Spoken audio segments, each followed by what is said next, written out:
Hey yo, what's going on, all my gamers, all my reaction gamers chat? I can no longer escape. I have gone through every other video that I was trying to record today, so it is time to sit down for a good hour chat. This is going to be a long video, so relax, get comfortable. We're talking about a deep dive into PirateSoftware. I kind of know about PirateSoftware. My more knowledge about him is that he has a deep voice. His dad was in a South Park episode, and then the whole thing with what is it with the WoW Classic Guild? Was it OnlyFang stuff? I think that's that one, because I saw Tyler One's perspective in a wait, was T1 in that? I think so. And so that's, I think, or is it another one? I don't know. But I was I saw this video, and I might as well get into this, right? I know that he's trying to stop what is it called? What's the stop killing games, which I think is really dumb. Obviously, I don't know why you, as a person who makes games, would want to stop something like that. But let's stop talking, because we're gonna be here for a while, so we might as well get into it. Chat. Also, I think he works at Blizzard. I don't know if he's ever mentioned that. No, you might have mentioned it once or twice. Anyways, go ahead. The bigger they are, the harder they fall. And that phrase is perfect to describe when a massive content creator gets into controversy bad enough to end their career. But when it comes to PirateSoftware, he wasn't just a big content creator. He was someone who managed to blow up from 13,000 subscribers all the way to 1.1 million in less than 2 months, taking over the YouTube Shorts algorithm at some point, and even making over $50,000 in one Twitch stream. However, he also managed a whole, like, I'm trying to get into shorts as well. I think the thing about shorts is, man, I feel like I don't know what to say in them, which I'm gonna just start trying to churn them out by just saying whatever in them, and then just see how that works, right? You guys saw the first one. I'm gonna try to just like talk to the camera and just spout out random thoughts in my head. Let's see how that works, right? To lose all of that just as fast. His actions didn't just make him unlikable, but it exposed him both as a brand and as a person, making people realize that they had subscribed to him over lies or exaggerations, and that he never showed his true self until now. You've no doubt somehow heard about this already. So many people are talking about him because it's that much of a crazy story, and so I thought of making a video going back to the first ever incident and how it led us here today. So without further ado, let's do this. All right, so the first question to even ask here is, where the hell did PirateSoftware even come from? I don't know, he created actually. his channel in 2016. And while his channel would grow over the years, it would do so in a very slow manner, reaching 13,000 subscribers after 7 years. But then, at the end of October 2023, he would take a decision. I guess I don't really feel that bad about not blowing up that fast, huh? decision that would change his life. Also, I love the classic Mujin ZZZ OST. Forever. I don't know why he always and uses that it. would be uploading highlights of his Twitch streams as YouTube Shorts. These were such an incredible success that for a while they took over the YouTube Shorts algorithm. In fact, I wouldn't be surprised at all if a huge portion of you watching this video right now came across these shorts on your own time. I have, the views I used to come across them a lot. Of people being exposed to his channel for the first time and liking it. But even when I didn't have his type of content on my algorithm, right? My algorithm is mostly that gotcha stuff and Uma Musume right now. I still came across his stuff, right? When so many others couldn't. Well, many different shorts actually share the same factors. All you have to do is just watch one to understand the appeal. This short right here, titled Social Engineering, has every single one of these factors combined. So let's take a look at it and then I'll explain. Watch. So when I worked at Blizzard, I had to do a social engineering task where He I had said to the do thing. customer support, and I had to get 50 questions answered. And let me tell you, I got my questions answered. I shouldn't have. That was the problem. They're not supposed to answer those. And one of the things that I found that was really interesting is people that had been there for 1 year were really, really hard to trick. But people that had been there for 5 years were really easy to trick. What have we learned? We've learned that training is the issue. Everybody that actually worked at the company got training in their first year, and then they never got training again. So they became complacent, exactly. The director of CS came, and he said, I want the names. And I said, I'm not giving you the names. You're just going to fire those people. And he goes, I'm going to go to your boss. I was like, do it. My boss is like, you got the names? I was like, yeah. And he goes, you going to give them to him? I was like, no. And he goes, he's not going to give you the names, bud. And then I sat down and I was like, look, I'm not giving you the names. games, because if I did, you'd fire all of these people that are your best employees, the ones that have been here the longest, and in 4 years, you will have the exact same problem with the people that are newbies right now. The issue is not the employees, it's your training regimen. I sat down with him, we created a new 6-month training regimen, and guess what? I went back about a year later, did the same thing. All those people passed with flying colors. Not a single one of them answered my questions. Well, there you have it. The deep voice with the confidence and eloquence in his speech, as well as the whiteboard he was drawing on at the bottom that was meant to soothe any attention span issues Gen Z might have, was the perfect combination. Additionally, this story made him out to be a genius, but not just any genius, a noble genius who saved 8 employees from losing their jobs by standing up to the evil boss. And where did that boss work? At some unknown company? No, he worked at the grand, prestigious video game company, Blizzard Entertainment. Yes, that's right. Man, I don't know how grand and prestigious Blizzard is now, right? It's kind of like saying you work at Riot Games. Actually, I think people still kind of like, no, actually no one ever liked Riot Games. We all hated Riot Games, especially people who played League of Legends. Maybe. They do have a problem with keeping their fridge secure, though. I know that much. You know? This guy right here, talking in such an amazing, eloquent tone, worked at Blizzard Entertainment. And that's something he would make sure to mention any chance he got. When I worked at Blizzard, I did that for Blizzard. Blizzard, 7 years, yeah. Blizzard. I used to work at Blizzard Entertainment. Anyway, we'll get back to that later in the video. But for now, all you have to understand is that these shorts were extremely effective.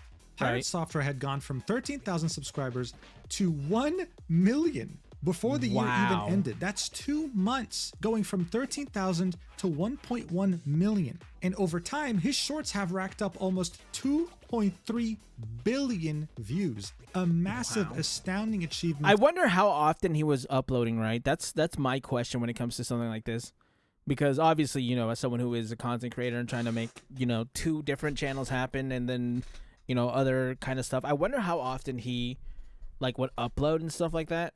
I mean, I guess the real key thing is just to upload quality. That's what really matters. In such a short amount of time. But YouTube wasn't the only platform that benefited. I mean, these shorts were highlights from his streams. So, of course, people went to those streams to see the real thing live. And so his Twitch channel went from 400 concurrent viewers to thousands. Wow, he had 400 already? Months, he was at over 8,000 concurrent viewers. That's top 1% of the top 1%. Now look, of course you might think, well, there are bigger streamers out there, of course, but even those streamers must have gotten envious sometimes because of how loyal and supportive PirateSoftware's community was. Right. On December 2023, he would beat Twitch's hype train record. When enough people donate bits or gift subs, the hype train is activated, starting at level 1. While that's happening, a timer starts counting down to 0. If more people donate, the timer resets and they get to level 2. PirateSoftware's community had gotten him to level 55, and they discovered together that level 55 was actually the cap. No one had ever reached a hype train level this high on the entire platform. He had gotten over 7,000 subs and 1.8 million bits. Man, it's like I want to be happy for him too, but it's just like I know he's. It doesn't matter, right? If you don't know what this means, he had essentially made 50,000. I will say this: before all this came out, he was pretty cool. So I will say, man, that's cool for him, dude. Especially just making it off of shorts. That's wild. Dollars in one stream. This guy's community was so unstoppable that it made everyone else be aware of his existence. So much so that he actually was able to get nominated to the Streamer Awards in December of 2023. He was barely getting viral. But this is just how influential he was in such a short span of time. But what I want you to understand here is that the Streamer Awards actually have way bigger streamers than PirateSoftware in other category nominations. For example, like XQC or Kai Cenat. These streamers would of course send their own communities to go vote for them on the website. And they did so with no issues. But when PirateSoftware sent his community to vote for him, they crashed the fucking website. No other content creator had even come close to crashing the website. So it goes without saying that he won the best software and game development. Was that Neurosama? Crashing the website. So it goes without saying. It was. Code Miko. Oh, I know Code Miko. Dude, she's really cool. Look, Neurosama. Saying that he won the best. Vito. Shout out to Vito. I don't want to just be like, oh, it's Neurosama. Screw Vito. We don't like him. But no, shout out to Vito. Cool dude. Software and Game Development Streamer Award in 2023. he wasn't just absolutely killing it. The guy was speedrunning being a content creator, getting to 1 million subs, getting hundreds of thousands of followers on Twitch, winning streamer awards, and beating records when it came to donations on Twitch. So of course, I say this with no exaggeration, the sky was the limit and the guy was barely getting started. If he could achieve that in just a couple of months, what could he achieve in years? Would he become a legend? Achieve stardom? Either way, he was I think that's what happened, right? I believe that's how it ended. And it ended with him riding off into the sunset, beloved by everybody. I think so, right? Until he wasn't. Oh, and he was it not? To blame no. But himself. Oh, the great first heavens. incident that would begin his cataclysmic downfall was, in the most ironic way possible, in a World of Warcraft dungeon. Yes, Blizzard Entertainment's biggest game of all time. And it would become his worst nightmare. Guys, I don't think World of Warcraft needs any introduction, okay? It came out in 2004. I've never heard of it. No, I've heard of it. Many games tried to copy it. Many games tried to compete with it. They all died. This is kind of dumb, but like the reason why I never really got into World of Warcraft was because you had to pay for it monthly, and that's really, really stupid for me to say, especially as I'm looking back at it now, because I pay for like 4 different battle passes and get monthly almost subscription things from like, you know, Hoyoverse and Kuro Games with Wuthering Waves and stuff like that. And I'm not happy about it. I'm just telling you what it is. And this game is still alive today in 2025. Now, throughout the years, it has received Also, I'm just not an MMO person, right? At the very least, when I pay for those games, I play literally every single day, and I haven't missed a day. MMOs weren't for me. I tried playing Crystal of Atlan just to give it another shot to see if I really was not okay with MMOs. They're not for me, bro. I'm sorry. Different expansions. I tried 9 in total. And while they would add more content, quests, story, sometimes new races, sometimes new classes, some of them would also permanently alter the game's fundamental mechanics. Okay. In other words, the game that you're playing now in 2025 is vastly different from the game that you would have played on release day. Cool. One could even go as far as saying that they're completely different games at this point. Seeing that so many people's most meaningful gaming experience while they were growing up was World of Warcraft, Screenshot a lot of them 2006. yearned for nostalgia. A lot of them wanted to relive those days when all they had to do was worry about mechanics from 10 or even 15 years ago. This would result in the rise of WoW private servers. Unofficial servers ran by fans in which they would use old versions of the game. At some point, Blizzard would start taking down some of the most popular private servers and would cause community outrage, with many asking Blizzard directly, well, why are you going to take them down? I mean, I kind of get it, but, you know, obviously it's like, why would you not run them yourselves? They do now. I just want to say that ahead of time. Obviously they do now, but it's like, why didn't you just do it yourself then if you wanted to take down other people from doing it? Seeing that there's demand for them if you're not going to make one of your own. And so they took their sweet time, but eventually in the year 2019, they would launch World of Warcraft Classic, bringing back World of Warcraft exactly how it was back during patch 1.12.1 of September 2006, before the launch of its first ever expansion. It would run in parallel to the normal World of Warcraft of today and would slowly re-release its expansions, allowing people to relive them once more. File size? In the summer of 2023, World of Warcraft Classic would release the Hardcore Realms game mode. These are separate servers from normal ones in which you can create a new character, but if you die, you lose that character forever. That's kind of cool. It's called Hardcore. And this is where Soda Poppin comes in, a streamer that has been streaming for over a decade now. In his early days, he was a popular World of Warcraft streamer, and when he saw the announcement of World of Warcraft Classic Hardcore, he would create a Hardcore streamer guild in October 2023, in which he and a bunch of other big streamers would try their best to level up their character to level 60 without dying, and eventually also try to do endgame content. It was a big success, so at the end of 2024, he decided to launch Season 2. This time, better and bigger than ever before. The amount of streamers that participated in this season. Oh god, do I even know any of these people? I'm not seeing anyone. Oh jeez. Was insane. Hold on, I'm just trying to look at the names. Just give me 1 second. I'm trying to. Nope. Streamers here who had Nope. Sorry. Never even played World of Warcraft. I don't know any of these people. Harold N.A. Is that a League of Legends player? It sounds like a League of Legends kind of name. Something about the huge NA in makes me think games it's that a they League of Legends played. player. Some were League of Legends pros, some were Counter-Strike pros. I mean, the list went. Dude, why is there so many people here? That is such a huge guild. I don't know any. Nope. Yeah, I'm gonna let it play. I don't know any of these people. Doesn't matter. Just let it go. And of course, I didn't recognize a many, single person. Many big streamers that had joined OnlyFans was none other than PirateSoftware. Seeing that he had built such a massive influence over the year of 2024, adding him to the guild was seen as a net positive. It was seen as a good thing until one day it wasn't. The maximum level you could reach in World of Warcraft Classic Hardcore was level 60. And getting there, just by itself, is already an ordeal that lasts dozens of hours and sees you try your best to not die. Now, Dire Maul is a dungeon that you can only access if you're level 58 at the minimum, and its appeal is the amount of great gear that it drops. Dungeons are typically ran by 5 people, so PirateSoftware and 4 other streamers decided to take this on in order to get is it only gear. 5 people? Why did I think it was a lot more? I don't know why. I swear I see. Oh, I guess it's a different one, right? Now, usually, when you're in a dungeon or a raid, there's always a I'm thinking a raid, leader, not a dungeon. Someone who calls the shots. I'm thinking a dungeon. It's a very stressful I'm thinking role, of a raid, not especially a, in a raid you when know you're managing a couple dozen people. And it's even crazier in hardcore World of Warcraft because whatever you decide might affect the accounts of the people playing. One wrong move and they lose dozens of hours of progress, and it's all on you. I'm saying this because I want you to bear in mind that PirateSoftware is not the group leader here. But as silly as this sounds, the beginning of PirateSoftware's downfall was because of this dungeon and what you're about to see here. The YouTuber Dev, otherwise known as Short Fat Otaku, great name by the way, combined the perspectives I like that of name. I everyone who like was that streaming name. in the dungeon minus one person. One of them was PirateSoftware on the top right.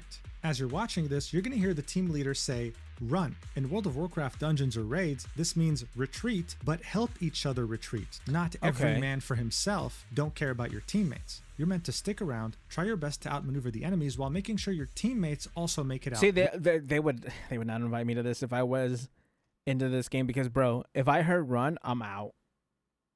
No, oh God, I'm trying to say I'm trying to like make myself not look terrible, but because I don't play a lot of team games recently. I do, I guess. Well, yeah, because I played tank and I played some tank characters and like, yeah, I guess I wouldn't just abandon people, right? You kind of want to have your people get out, and I don't play MMOs with you. But as you might guess, that's not what happened here at all. Watch. God damn it. Run. Just run. Guitar, are you dummy? All right, so he said run.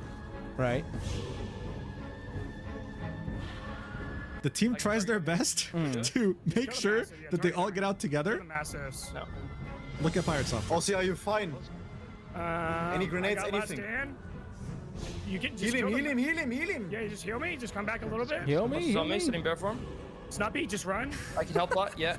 Dude, he is gone. Why are you walking, bro? What are you talking about? Why am I? Bro, walking? he's gone. Savage, but come Innovate on, you. Kill the. So his teammate told him, Yamato. Pirate, why are you walking, bro? This is salvageable. Come on, man. He doesn't care. He keeps running all by himself. Just kill the master. Innovate. Innovate the healer. Kill the master. I guess I could, obviously I can criticize him, but I don't play MMOs. So, and then later on, because I know later on Yamato does the same thing. So it's like, if they do it, I assume that I probably would have done the same. I can't, you know what I'm saying? Who was it? Was it T1 or was it Asmund who said that you can only talk about it until you're in the situation and then you probably rat out too? I think maybe I would have ratted out too. Who knows? Well, but I don't play the game, so I have that excuse. In a sense of, I want to assume that that's a good excuse. Do you see my mana? What am I supposed to do? What am I just supposed kill to the do? mastiffs. One shot. Okay, we More on the way. More on the way. Now.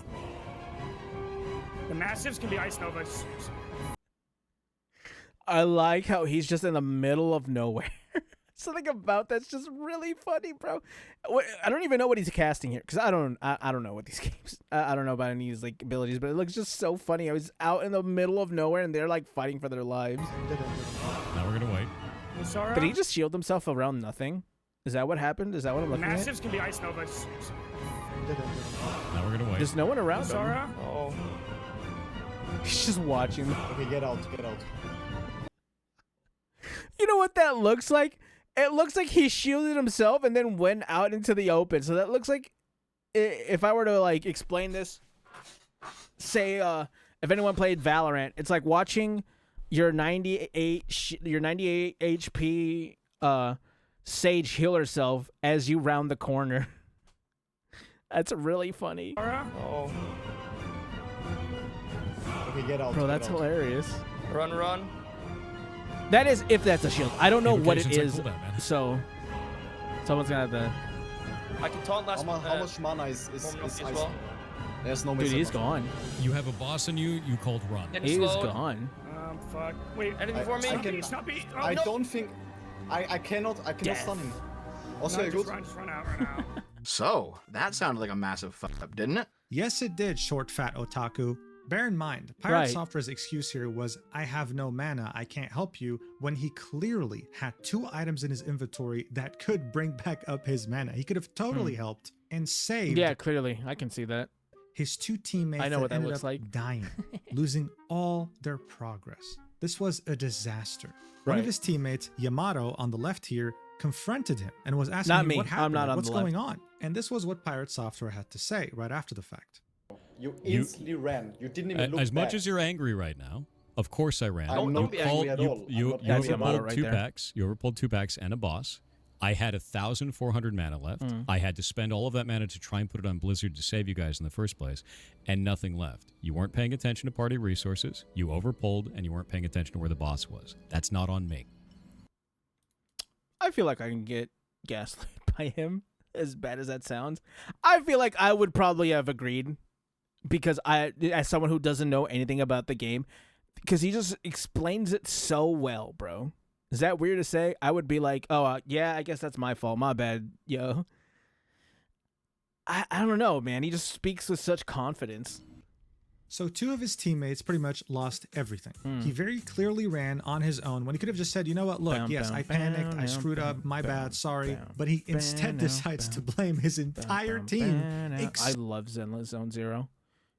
Sorry, I just had to pause that because of the music. Except I for love himself. this game. It was your guys' Chat, fault for playing I in the enemies. love It was this your game. guys' fault for calling run in the middle of a fight. It was your guys' fault for this and that. This was very weird behavior. I mean, this is just a game. And he was acting like if he apologized, he would be committing a cardinal sin or something. It made his teammates very uncomfortable to the point where the guild leader had to step in.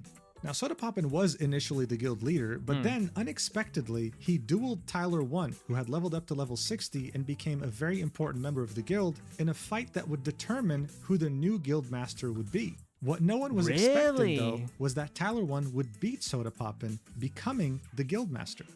Actually, I would believe that. I would honestly probably put my money on T, just because he is just he's honestly a kind of a freak when it comes to learning new stuff, which is why he's so good at League of Legends, right? He was like one of the he used to have this thing where he would get Challenger, which is the highest rank in League of Legends. I think there's only 250 people at a time at Challenger. He got that rank on every single lane, right? There's 5 lanes. It's top, bottom, middle, jungle, and top. And he got Challenger in every single one of them, and I think a few different regions. And then he got a pretty high rating in chess from, like, learning it bare bones, I think. So it's like, I would honestly have put my money on T. We're also the same height, fun fact. That this was becoming a big guild issue, he had to step in and brought both Yamato and PirateSoftware into a call in order to squash the beef once and for all. The result? A catastrophe. Watch. What do you want, man? Let me say it again. He already said his piece. Pirate. Go on. Oh, Yeah, dear I God. want to speak to him because I didn't speak to him correctly. I said it again. We all did mistakes, bro. Like I didn't say, we are just blaming you. It's about the zero accountability is what makes us so mad. There's no zero You see the accountability, point? dude. Everyone can do something better. you- But when you open up and you yell over another person listen, like you can were doing I earlier, speak? nah, I'm good. You See ya. I'm not doing that shit again with him. Nah, he did it the first time. I'm not doing it a second one. Not interested. To be fair, I wouldn't want to talk to a League of Legends player either. I think Yamato's a League player, right? He talks like a League player. Is Yamato a League player? Is it Yamato Death? Not Yamato Cannon. That's a different one. That's a good one. I love Yamato Cannon. I don't know what he plays. What does he play? Sorry, I know that. Oh, and he's a Cassidon player. Oh, of course he is. Okay, just play the video. I don't want to hear this anymore. This is so weird. Yamato was being as mature as possible here, saying, listen, this was all our fault. As mature We're as a not league player can be, blaming right? you. We just want you to admit, just like we've admitted, that we all screwed up, and he couldn't even say that, leaving the call like an immature, disrespectful baby as Yamato was talking. This not only rubbed his dungeon teammates the wrong way, it rubbed the entire OnlyFans guild as well as the viewers the wrong way. As criticism was mounting, PirateSoftware was for the first time confronting massive controversy coming his way. At any point in time, he could have just simply apologized and moved on. Instead, he only chose to double down, playing the victim and saying that other streamers and OnlyFans just want to cause problems with him for no reason whatsoever. Content is causing drama and problems. There's a lot of streamers actually in this guild that want to cause problems specifically with me, and have even stated so publicly on their Twitch, saying that they want to have a fight with me for content. That's not content. That's dog shit. Ridiculous. Keep it. Not going to be a part of it. I mean, seriously, why would people just want to attack you unprovoked for no reason whatsoever? What a cruel world we live in. Yeah, dude, I can't believe of this these events happened, would dude. unfold from January 10th to January 12th, 2025. By that time, PirateSoftware would have received so much criticism, so much hate, that he felt compelled to post a long tweet explaining his point of view on Twitter, saying, to those trying to character assassinate me online for a bad pull in Dire Maul WoW Hardcore, this is Hardcore WoW, and a lot is on the line when you step foot into a dungeon. Here is a light breakdown of the last 24 hours. Our party went the wrong way and overpulled multiple packs with the boss. The shot caller made the call to run, then went back on that call. During the run out, another pack was pulled as we had opted to skip it previously, which is never a good thing. Communication was completely broken throughout this, and it was our second time failing the dungeon. Everyone played poorly, and 2 people ultimately lost their characters for it. Each person in this group made mistakes, including myself. I have never once said I was perfect in my play, nor that I was a god gamer. I'm just an ex-Blizzard employee that has played Mage for a long time. To pin that on a single person— Wait, he works at Blizzard? When did he work at Blizzard? is absurd at best, and if you're calling for death and cancellation over it, you're too invested in this content in a very unhealthy way. If you're a creator engaging in this kind of behavior, then eventually your content wave will end, but the relationships you've sullied will be permanent. Hope it was worth it for you. To those trying to defend me, don't worry about it. This too shall pass. Do not attack anyone else on my behalf. I've always hated that kind of behavior. I have no intention of stopping making things or not doing stuff as I have already been. Those who are banned will stay so. I've never liked that kind of knee-jerk reaction behavior in our community before, and I will not be changing that now. For those that don't understand why they will stay banned, we had a 10-hour-long hate raid over it live on Twitch. We had to ban nearly 4,000 accounts across all platforms, and our moderators received death threats regularly throughout it all. People called for me to be killed both in-game and out of game. They tried to get me banned from Twitch, the guild, and WoW. They tried to make disparaging comments. Damn, WoW must be really serious. I mean, every community has done something like this, right? I can't just blame this on WoW. I don't want to be like, oh my god, I can't believe the WoW community is that weird. No, everyone's done every community has done something like this. It's just, man, I didn't think anyone played Classic, but like older gamers, and you would think that they would know better, but I guess it's more people. I don't know who plays WoW Classic. You don't ask me. I don't know nothing. It's about our ferret rescue or that we somehow hurt animals. They tried to spread rumors saying I was convicted of felonies and many other things. The internet hate machine will not defeat me or the community that supports me. See you in WoW Hardcore tomorrow. So this was posted on January 13th, 2025. And while he did admit that everyone in the group made mistakes, including himself, it truly didn't feel genuine. It seemed like it was absolutely impossible for him to just say, I'm sorry, I misplayed. He just couldn't do it. Someone pointed that out, saying, where's the I messed up? Wait, yeah, he hasn't apologized in any of it. Apparently you have no idea how to read. Oh my Christ, he's one of those, huh? I shouldn't be surprised because I know about the situation, but watching it again, it's so surprising. It gets me every time. And PirateSoftware said, apparently you have no idea how to read. Hope this helps, highlighting the paragraph in which he said each person in this group made mistakes, including myself. Again, it was worded in a disingenuous way. He'd just say, my bad. You know what? That's on me. Hey, whoops. You know what? My bad. I'm sorry. That's all it is. You don't have to say, well, I mean, we all kind of messed up in some kind of way. Yeah, you can say that, but like at the end, but at least at some point also be like, well, it's also my fault. I can't blame everybody. And he doesn't want to do it. Just couldn't take individual accountability here, no matter what. The top comment was a WoW streamer known by Joker D saying, "Just take the L, it's not that hard," to which PirateSoftware said, "Hope this was worth it for you." So overall, this entire response didn't really help him at all. And even if it did, he would single-handedly ruin any progress it might have had in the coming days. He would double down, triple down, quadruple down, quintuple down, and eventually sextuple down, only to call OnlyFans a content guild built on hate. To be fair, it is a and content a lot of it guild, was from a rogue that was bitching the entire time about every goddamn thing that was going on except for his own play. But the mage... I wouldn't say it's built on hate. I would say it is a content guild, right? It's just like the way that I imagine it, it's just like any other kind of game where they have popular content creators where people will try to get on camera in some way or another, so they, you know, stay around with the bigger content creators and try to farm. That's what I imagine it's like. I wouldn't say that's because of hate or anything, but, you know. Is the one at fault because the mage is the hero class and the mage has to do everything perfectly. Everyone in that played badly. The druid butt-pulled an extra pack on the way out. The tank chose to take us into a bad route through the entirety of the dungeon, pulled 2 packs and the boss at the same time. I, as the mage, went into that fight with 40% mana, tried to use my resources, used them poorly, and got myself out when the call was made to run, which, by the way, was made by them as well. Everyone played badly. In fact, the only person who didn't was the healer. And I explained that in the Twitter post, but no one wants to hear that shit because they want it to be a double down, a triple down, a quadruple down. They want to have a villain. They want to have an enemy. They want to fight that shit into the ground. They want to send death threats to people over it because they're goddamn insane. They just want you to say sorry. They just want you to say my bad. The way the literal phrase "my bad." Just say that, it would have been fine. You didn't even have to tweet it in part of that. You could have just tweeted it from your phone right there in front of you. My bad, and that's it. That probably would have sufficed. Because this guild is turning, not to say it would have stopped everybody, but it would have, you know, put you in a better position. To a content guild built on hate, not a content guild built on experiences. Because they're freaking monsters, dude.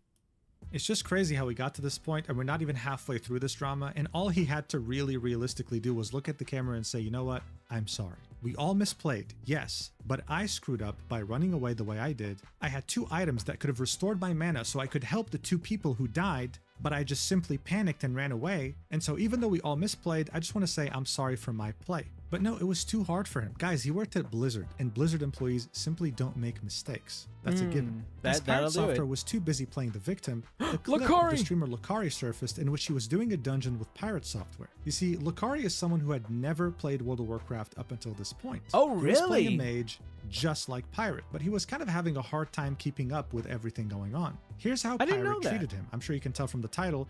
PirateSoftware No, I think I did hear that. I think I remember Techie saying that Lakari had never played before. Being a totally new player to the game. Pathetic, dude. Watch. You basically have to evocate to get your mana back for the next pull.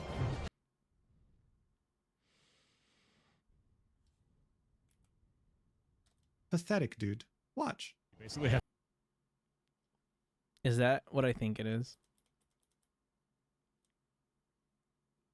It is. It's a Momoy. Oh no. Basically have to evocate to get your mana back for the next pull. Reminded me, sorry, I don't play the game, so I forgot. If you remind me, I can help you out real quick. Yeah, it's too bad I'm the only mage in the party. You're right, Chen. If only someone else would cast Arcane. Okay.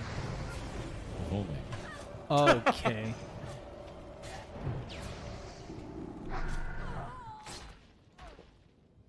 Can't really keep wishing for things that just aren't here, though. That's true. That's true. That made it. Oh my god, I didn't notice it. God, what is Lakari's notifications? Why is Bernice up here? Anyways, chat, like I said, play Zelda Zone Zero today. It's right here. There you go. That's what you're gonna play for. That's what you get when you play Zelda Zone Zero. Can't really keep wishing for things that just aren't here, though. That's true. Go. Can't wish for the rogue. Can't wish for another mage to cast Arcane in. Yeah. Brother, may I have some oats? Oh, since we have 2 mages, we could probably poly the ads. Wait, we have 2 mages. Oh, man. Yeah, I can poly. Here I've been the only one casting Arcane in. Incredible. Oh, that's crazy. Wild, right? God, even reality TV can't recreate such an awkward moment, man. Just ruining the whole vibe. Yeah, Dude, it's too bad I'm so the only mage in the uncomfortable. party, right, Chad? Hey man, I'm new to the game, so if you want me to help with Arcane, just let me know, remind me. Yeah, it's too bad I'm the only mage in the game, right, chat? No. Oh, hell no, bro. Hell no, I would not let that slide. I could not do it. Lakari is better than me, bro. He's a better person than me. I played too much League of Legends to let that slide. I would just be like, hey, why don't you mage my nuts?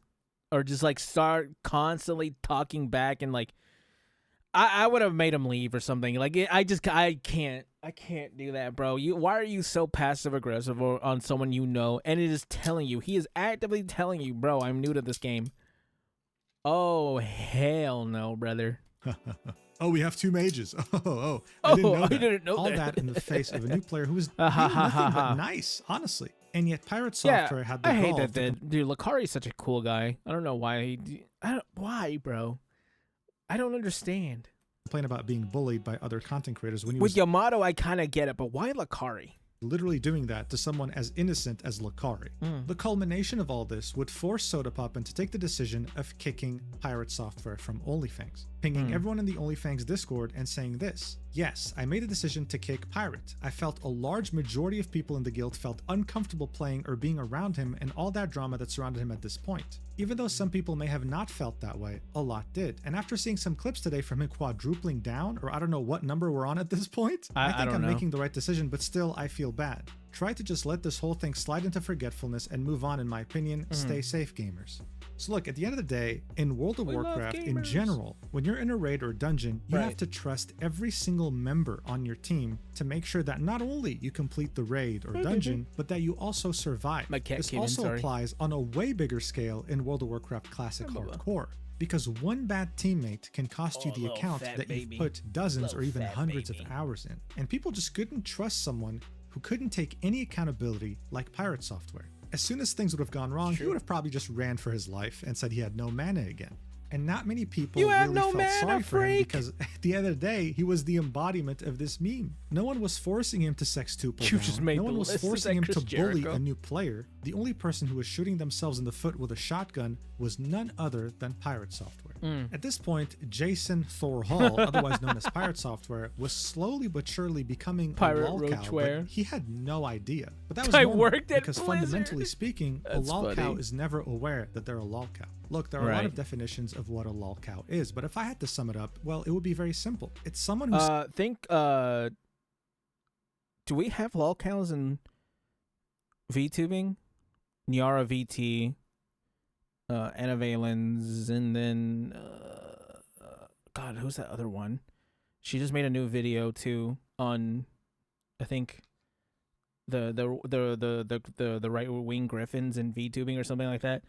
Those are the people who I think of when I think of lolcows. Simply embodies the worst of the worst when it comes to human traits. But they would be constantly convinced that they are the perfect human being, never able to admit fault and never willing to, even when they know that they're in the wrong. This by itself becomes very entertaining, and there are many examples. They come in all shapes, sizes, and even colors.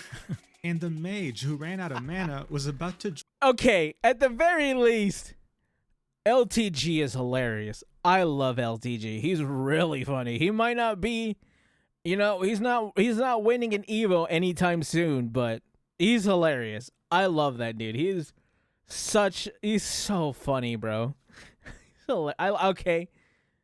You know, it is imminently. All he had to do to avoid this fate was just fucking apologize, man. But he just couldn't. In fact, what he ended up doing was... Or at the very least, make it funny, right? If you're gonna be an asshole and like try to play the villain, and it's really funny that he showed LTG. If you're gonna be someone like that, like LTG, at least make it funny, right? Don't just make it awkward and everyone's like, oh god, I don't want to be around this prick. At least make it funny. Maybe one of the cringiest things in this entire video. I genuinely can't believe that someone in his 30s said this, but I mean, watch this yourself. You'll know what I mean. How did you get this deep? Stop feeding into it. All of the accounts that are messaging me are getting reported. There's a funny fact about this. I worked at Blizzard for 7 years. There's a whole lot of other people there that Did he? still know me. And all Wait, when did that happen? these reports are going directly to them. They're well aware of the situation, and everybody who's messaging me, they're going to get read. It's kind of a dumbass thing to do, and I can't wait for all of them to get banned. Yep. Yeah, so all you guys whispering me right now. My dad with worked at these Nintendo. threats, well, guess what? My dad works at Nintendo, and I'm going to tell him personally about every... I didn't know in all my life of people making that joke that there would actually be a person who represents this meme. I didn't know that. That's really funny, and here he is, the embodiment of my dad works at Nintendo. That's kind of a weird thing to think about, huh, chat? Single one of you, so good job. See you later. You're it's like, chat. bro, if they're You're sending done. you death You're threats, out of here. you really just have to report them in game, and I'm sure something will happen. You don't have to actually bother your Blizzard alumni. This clip was on January 14th. And guys, I swear to you, I am constantly impressed by how ironic life can be. I don't think we live in a simulation, but sometimes I do get the feeling, because some things are just so perfect in comedic timing, you'd think that there was someone writing a script. One day after this clip came out, PirateSoftware was streaming. I'm so sorry, chat. Something about my tribal chief trending has made me laugh. I'm so sorry. Chat, acknowledge me. There was someone writing a script. I'm so sorry. One day after this clip came out, PirateSoftware was streaming the game Ashes of Creation during its second alpha. This is an MMORPG funny. Similar to World of Warcraft, and it also has raids as well as dungeons. During a raid, PirateSoftware would wipe the entire team. You would kill everyone single-handedly by pulling in the wrong unit. What would be his first reaction? Well, watch for yourself. Okay. Sabu is not paying attention. Does everyone like the enemy? die? Sabu. And he died. God damn it, guys. No, who pulled the ocular?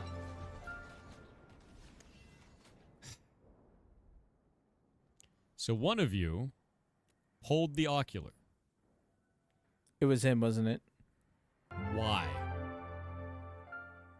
Now half the raid is dead. Was there a reason for that? Oh, is he being revived? That's kind of cool. I swear, it is so funny knowing that he was the one who pulled the ocular. This is also another thing with lolcows. They are unintentionally hilarious. PirateSoftware here was genuinely pissed, okay? He genuinely was livid. But knowing that he was the one who caused the wipe is so fucking I hope funny. Mujin kind of explains it because I don't see it. World of Warcraft wasn't an isolated case. He was doing this in Ashes of Creation and would very easily do this a third time somewhere else. It was him. He was the issue here. I was going to say, dude, this is the kind of person that you would kind of hate to play with, but like he has such a massive community that he's going to, at the very least, he's going to always have people to play with as long as he has a community, right? But bro, playing with these people is so obnoxious. I'm going to be completely honest. I sometimes wouldn't want to play with myself, especially when I was like super toxic in League. So I get it, right? But it's like, man, you're like this everywhere, huh? And his lack of accountability was astounding. I was better at Fortnite. I was not toxic at all in Fortnite. Mostly because I was it's gonna sound stupid. Mostly because I was really good. Ex-semi-pro, by the way. Fun fact, I actually used to play competitive Fortnite. You know what else is astounding? His ability to keep digging himself in deeper holes. During this whole fiasco, Joker D would talk about PirateSoftware and would call him out. I honestly fuck PirateSoftware, like straight up. Okay, there it is. This dude is a complete fraud. At least in the WoW space, I don't care if you worked for fucking Blizzard. The guy probably made fucking coffee for some devs. I don't even believe for a second. So out of all the streamers in OnlyFans, Joker D probably went the hardest on PirateSoftware. He took segments of this rant and uploaded it as a YouTube video. That YouTube video would then be removed due to a violation of community guidelines, and the person who striked it cited the reason as being harassment and cyberbullying. One could only guess who took this video. That's kind of what I'm... Okay, so...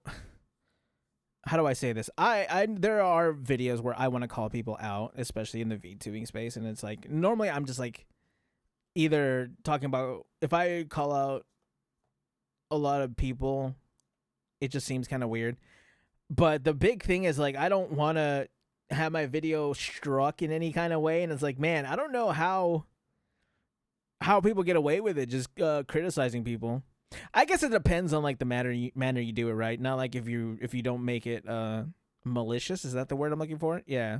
Down. I mean, seriously, Joker D would never reveal the name of the brand or whatever that was behind this, but seeing that the video had gotten brigaded by PirateSoftware's community, for many, it was safe to say that PirateSoftware was the one who took this video down because he simply didn't like it, abusing the copy strike system on YouTube. Seeing that Pokemon had done this in the past back in 2020, oh, here we go. An amazing community Poker reaction. Mans. And of course, we can't forget about Alinity doing this as well back in 2018. Wow, oh, jeez. I'm gonna copy strike this guy.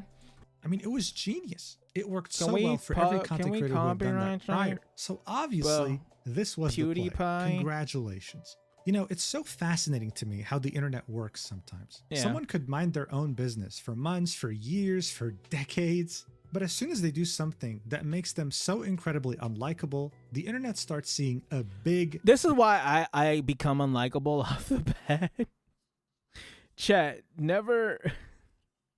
Never give anyone a chance to call you out. Be the person that they think you are. Don't let them be like, oh, this person is bad because of this. Nah. Make it to the point where your chat's like, yeah, we knew that already. We don't care. Red target on your back, and they strike. PirateSoftware had a talent of building up a huge, loyal community in just the span of a couple of months. Right. When January 2025 came by, though, he proved to us that he had another talent, building up a massive community of very loyal haters. These incidents that we just talked about had ensured that. This is when those very same haters would start scrutinizing every single aspect of PirateSoftware, both as a brand and as a person, only to eventually dismantle this massive empire that he had built. Now look, just to be clear, PirateSoftware has always had haters, dating all the way back to September 2024, and there were earlier instances too. Why? This is normal. When you get famous, when you take over the algorithm the way he did, yeah, some that's people probably will naturally get fatigued from do it. I mean, you might not believe this, but even someone like Queso has haters, purely because he's a massive content creator. I don't believe it. No pun intended. Some of these early haters of PirateSoftware would start making videos talking about his past. About how, for example, he wasn't the game developer he was making himself out to be, especially with his Blizzard experience. About how he used to go by the name of Moldavius Fig Tree and was a well-renowned furry in Second Life and EVE Online. But those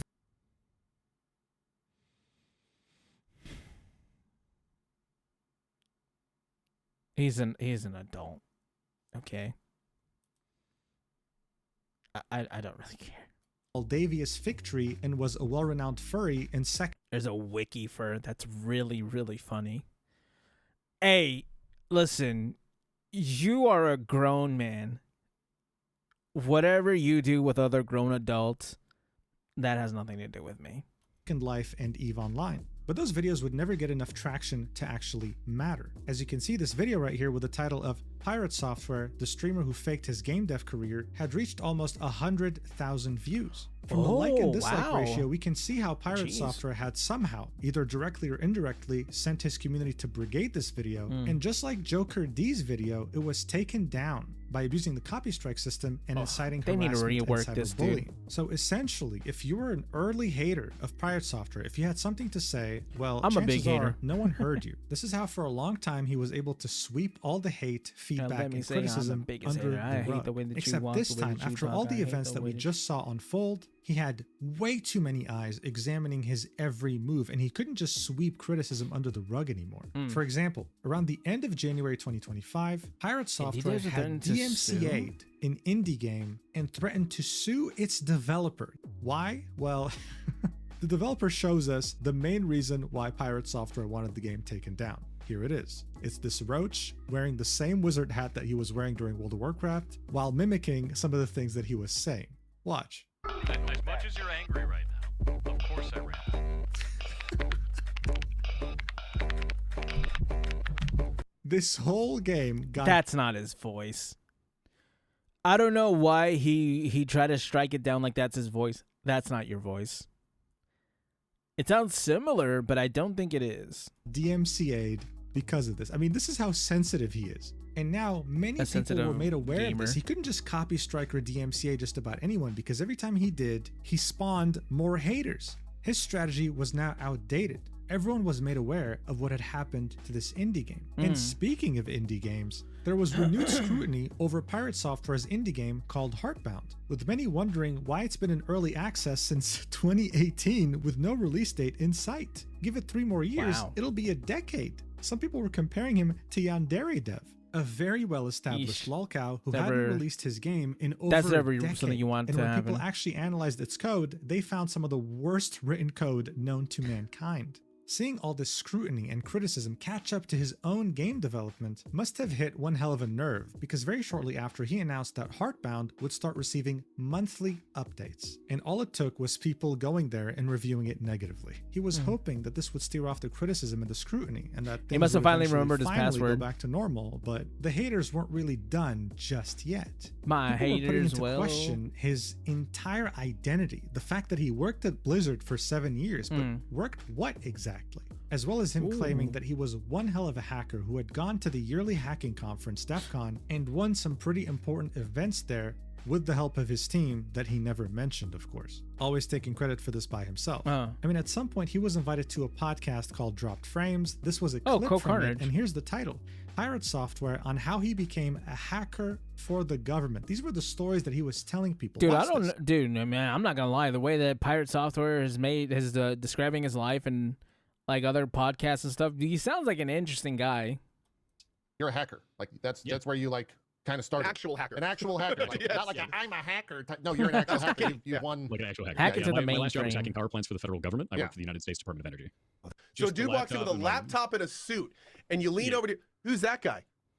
Oh, that's the hacker from the government. Yeah, that's the hacker. It's even worse because we go in like 3 to 4 man teams, man. So like we've got a team of Oh, you dudes had a looking fleet. like You had this. like a team of dudes in suits, wasn't just holding me. laptops, Yeah, walking into exactly. restricted areas. Okay. When he says things like this, what he's trying to paint in your mind as a viewer is that he's some sort of Unit 8200 Mossad agent writing zero-day exploits on USBs that are snuck into Iranian nuclear facilities and that infest and shut down the entire technical operation of that nuclear power plant. Right. When in reality, if you look at his LinkedIn and reconcile it against his skill set, what he did was social engineering. He wrote phishing emails and tried to gain access to credentials and user systems that way. So Coding Jesus said it best. PirateSoftware's entire identity was slowly starting to unravel right before our very eyes. From the shorts that made him go viral, to the stories he used to say on stream, to quite literally everything about him. I always have this question when something like this happens. I wonder how much longer he would have gotten away with this had this stuff not happened, right? Because now I'm wondering, would anyone really go and look for this stuff, right? It's like, they'd probably let it go, right? Who really cares? I don't know, man.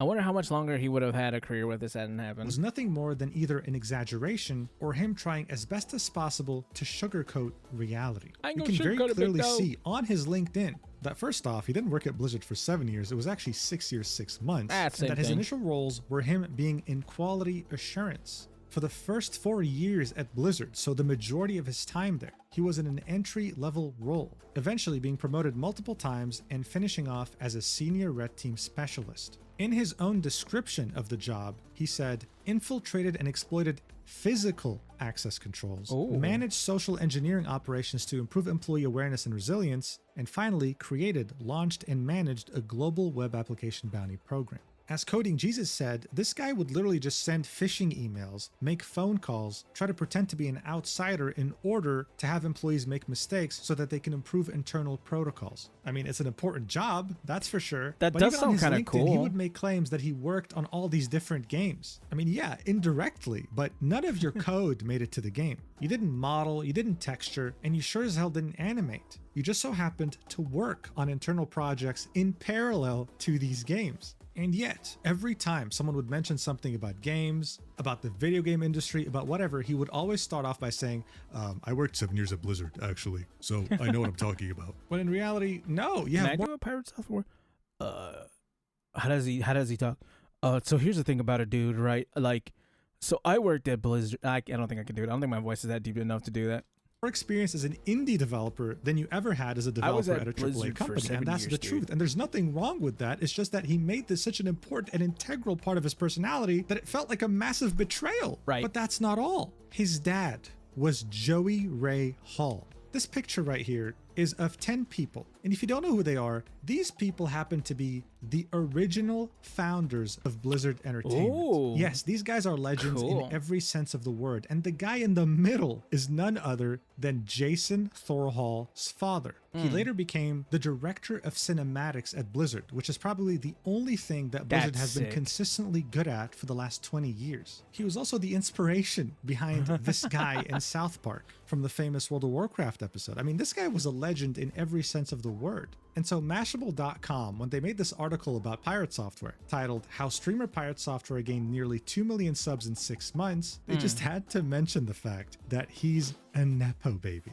Saying when he was 16, he landed a dream job as a game tester at Blizzard Entertainment, which before the bloated loot boxes and I think I remember acquisition this. by Microsoft I think he for got like really $68.7 mad billion about that. was considered one of the most respected companies in the video game industry. It helped that he was a Nepo baby, since his dad, Joey Ray Hall, had spent over 2 decades at the industry titan since almost the very beginning. He didn't like that at all. Of course, after 6 months, he would leave because he felt that the corporate life wasn't for him, and many years later would reapply by himself without the help of his dad, landing a QA role, which I believe, because if he had the help of his dad, no way he would end up in an entry-level position. But still, just them including this sentence, calling him a Nepo baby, truly triggered him beyond belief. I mean, look at what he had to say. Yeah, really not a fan of that.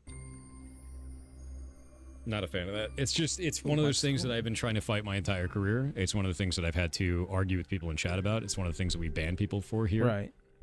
Anytime people say shit like that, because it's deeply disrespectful and it completely overwrites any of the things that I've done throughout my career as something that is somebody else's success, which they have not been in any possible respect. And it's just rude as fuck. So, what do you say? In the thing, he said it was he called me a Nepo baby. In his article. No, that's dog shit behavior. Really gross. In any case, let's go find somebody to raid.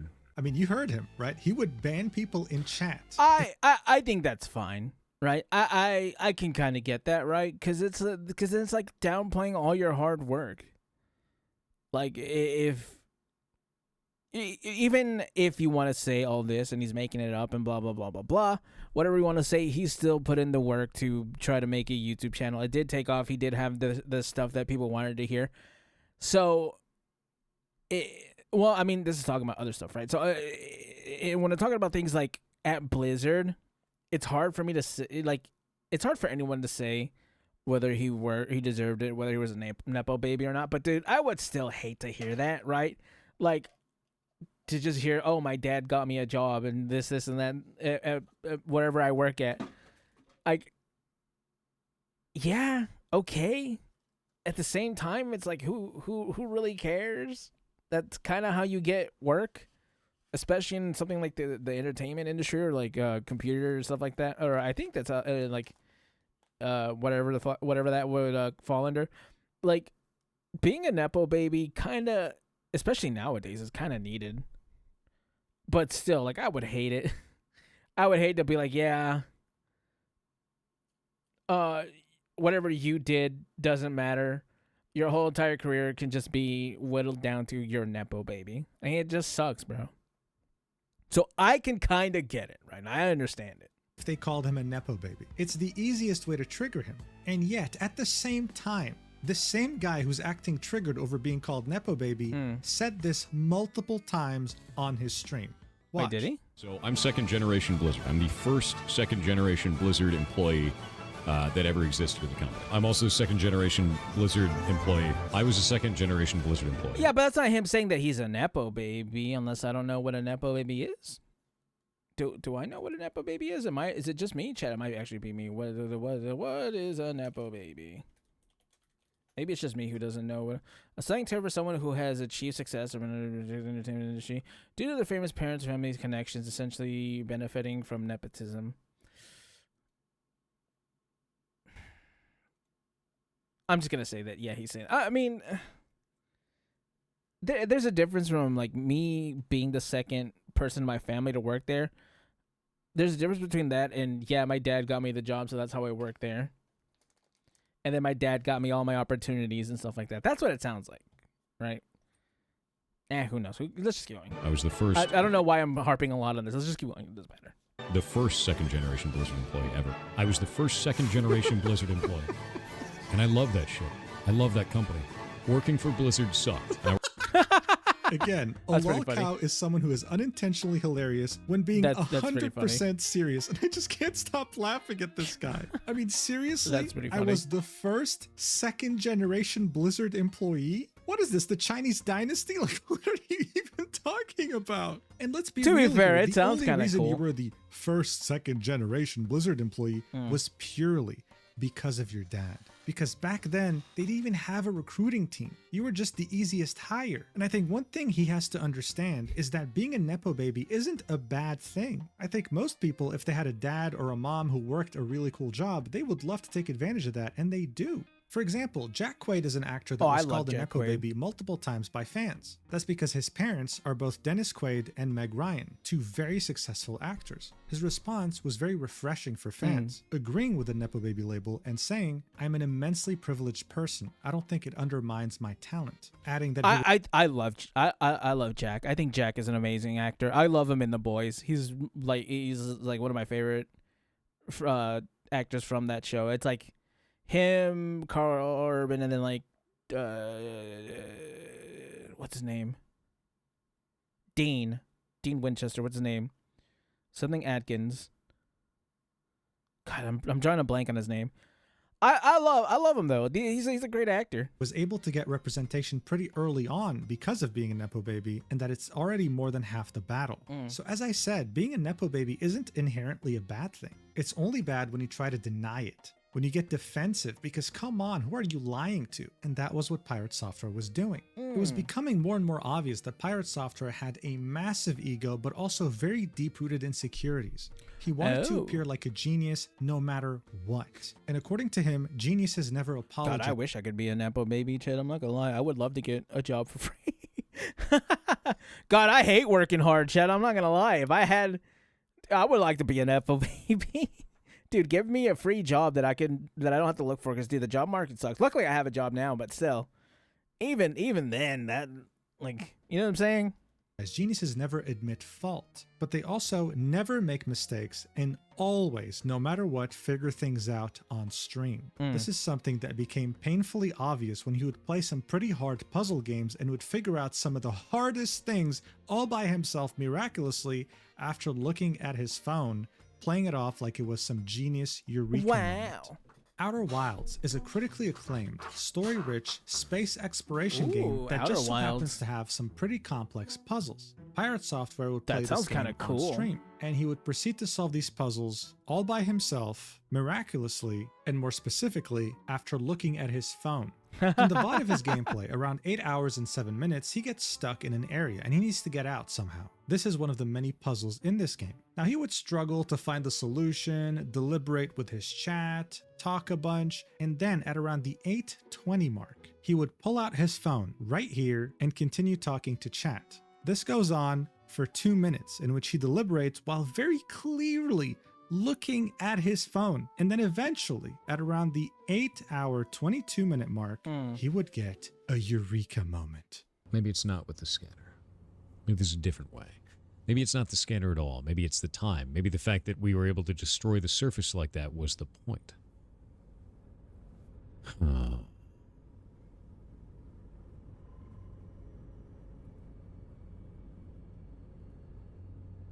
Wait a minute. Wait a minute. I have an idea.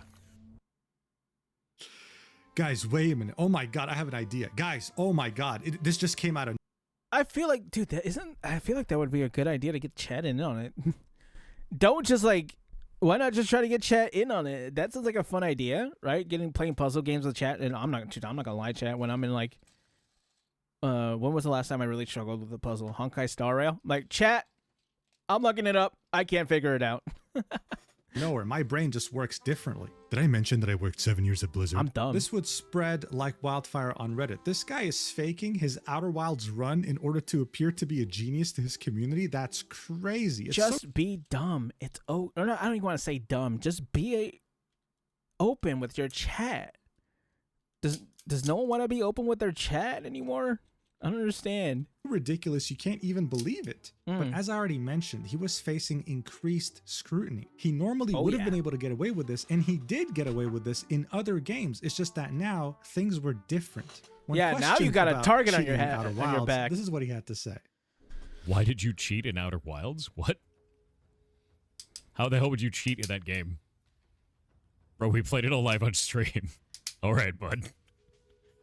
It's a wild-ass thing to say. Yes, how would you cheat while live streaming this as he stares into his phone for 2 straight minutes? You're absolutely right. The real controversy would be when he would play the game Animal Well that released on May 2024. You see, he played this game before the World of Warcraft controversy and before the increased scrutiny. But after he had embarrassed himself in Outer Wilds and World of Warcraft, dude, did you see that dislike? Can you actually see it? I don't know if my thing is blocking it. My thing might be blocking it. Let me pause the title card real fast. You see that, chat? Dude, that is dislike bombed to hell. Is that like 60K or something? Dude, that is downvoted.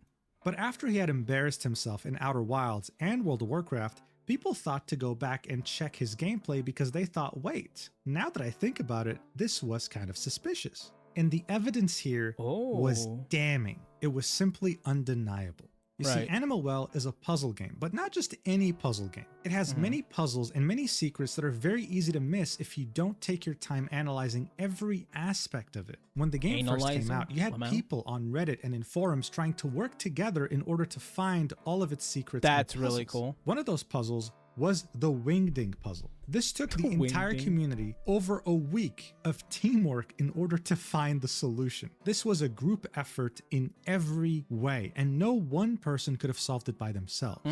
The guide came out on May 19th, 2024. And it just so happens that PirateSoftware miraculously, all by himself on stream, solved this puzzle on May 19th, the day the guide came out. I mean, bro, seriously. Dude, he timed it perfectly for when it came out. Entire essays with proof as to why they think that PirateSoftware cheated. If you want to read this and have actually played Animal Well, you can pause the video. But in a nutshell, I've never heard of it. It's almost like he was trying his hardest to ruin any ounce of reputation he had left. I mean, seriously, are you that insecure that you would cheat in a fucking puzzle game in order to appear to be a genius to your community? Really? It's insanity. But this was reality because, as I said earlier, this scrutiny was disassembling every aspect of his brand and personality, even down to his most fundamental traits, like his own voice. People would somehow unearth this old clip of him at a convention in which he sounded completely different than how he sounds today, leading many to believe that he's either faking his voice or simply using a voice changer on his microphone. Listen to this. Show been so far? It's actually been amazing. It's our first time out here at Denver Comic-Con, and there's so many people, and they love the games, so it's been awesome. So speaking of games, what do you have for us today? So we have Champions of Breakfast, which is a twin-stick shooter that we made in 24 days from concept to release on Steam. Blew up. It was really, really awesome. And that game is pretty difficult, so if you're into really hard arcade games, that's the kind of thing for you. You know what, though? To be fair, he sounds like such a pleasant person here. He does sound... You know what? He sounds like an affable young man. Let's say it like that, you know? He sounds very, very cool. But I never got that. Maybe it's just because I'm comfortable. I don't want to say comfortable with my own voice. I've heard my own voice for such a long time. I know. I like, it doesn't matter to me what I sound like. I don't want to be like, oh... Hi, girl. Like, I don't talk like that because this is how I talk. To the point where I'm starting to get to the point where I don't even hide my accent anymore. Like, it comes out when I say things like dog or something, but it doesn't matter. But it's just like, why the deep voice? That's my question. Is it a furry thing? Huh. I don't know. someone I can see. Because it's not like I wouldn't listen to him, right? His voice isn't like to the point where like, oh god, it's so unpleasant. Mask it, but it's like, so it's like, why would he do that? Does he want to sound cool? Is that what he wishes he sounded like? Self being friends with. Look, people want to theorize and say that he has a voice changer or is faking his voice. I think he was just killed by an evil clone. I think that's a better explanation. This, of course, wouldn't be the only clip where you'd hear him have a different voice, like this one from example. 6 years ago. I'm gonna have to peel my hot dog. I have to peel it. Every good hot dog needs to be peeled. Every good hot dog needs to be peeled. I think he just has really good settings because I can hear it in his voice, right? I can hear that the way that he talks. I can hear it in his voice, right? Like you could just do, like I mean, even with, I don't want to mess with my audio settings unless it. Or I hope it doesn't crash. Chat. Let's hope it doesn't crash. If it crashes, this is gonna suck. But you know, there's like, even like here, let's just put on reverb. Like there's so much stuff you could put. Kojima! You know, there's like all kinds of things you could do with your voice. I feel like it's there. It's probably just the way that he talks, right? He's kind of talking like this. Like he's talking to you like you're right here. That sounds different from the way that I talk when I talk like this, right? If I'm just right here, you know what, chat? We're even gonna do a little bit of I don't know, let's look into this. Let's do some pan. Chat.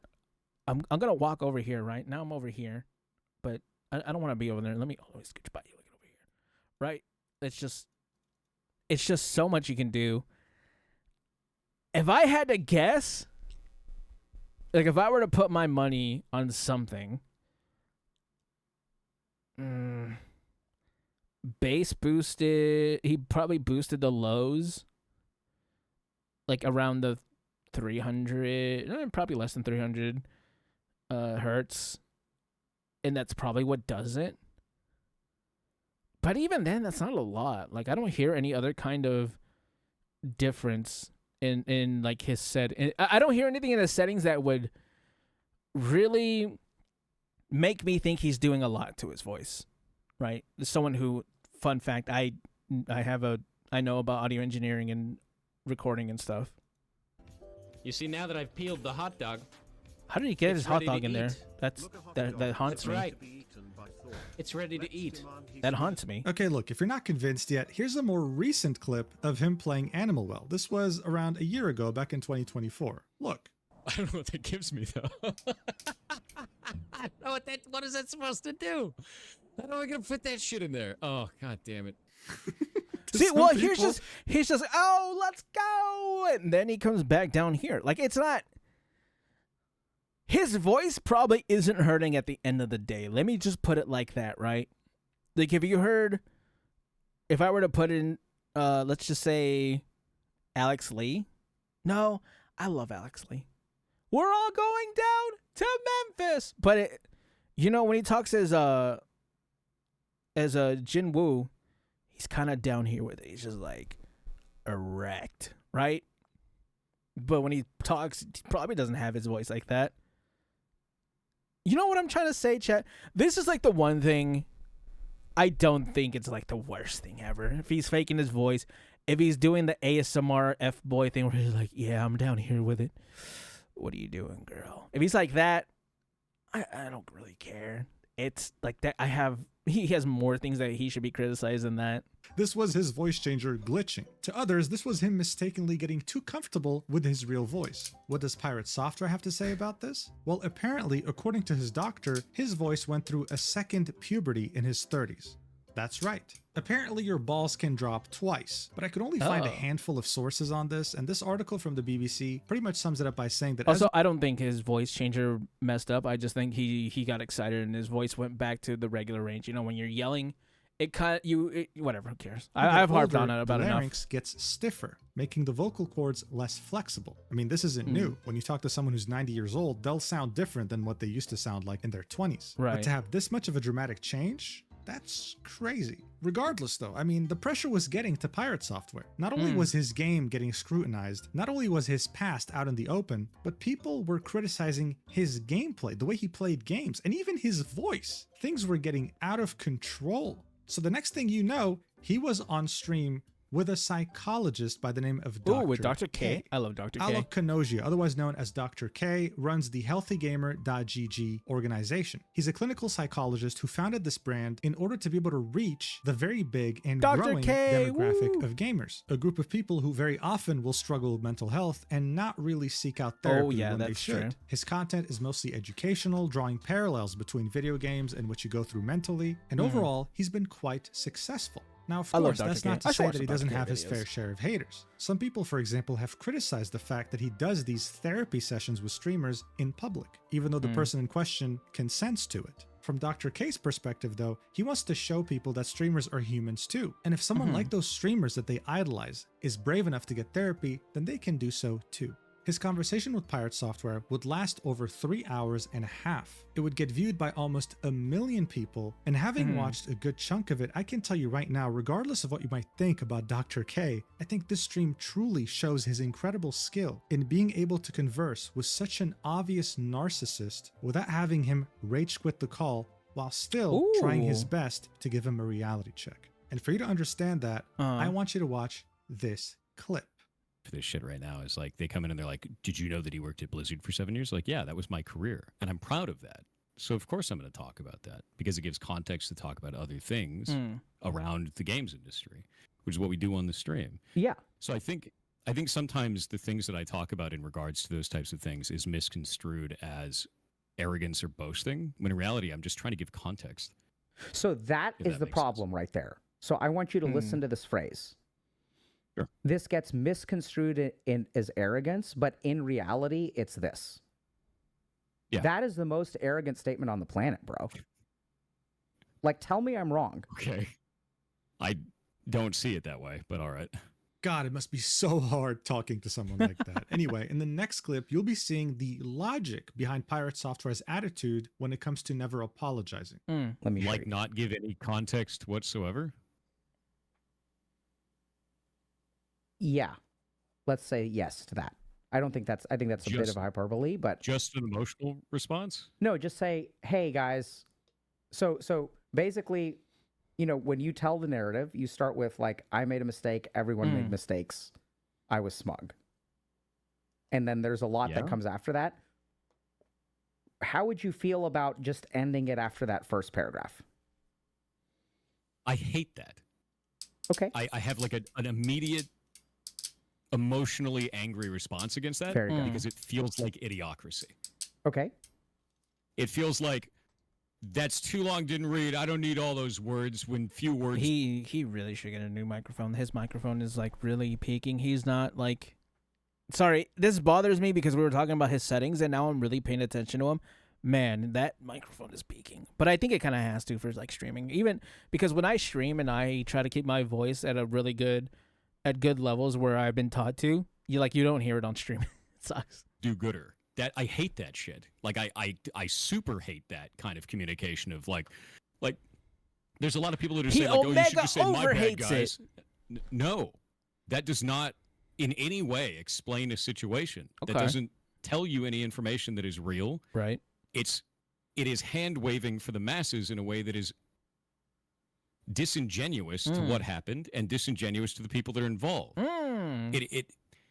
I feel like to do that would be just me lying for the sake of lying so that people would lying for fun. I love that. This really gave us an insight as to how his mind functions. And as you heard from him talking, he hates the idea of just saying, my bad, let's move on. I'm sorry, let's move on. He wants to sit there and type 12 paragraphs as to why he was wrong, but not really, no one wants while to others hear were that, more wrong than him. All of a sudden, things make a lot of sense. Now, listen to how Dr. K responded to that. I want to hear how Dr. K says it. Watch.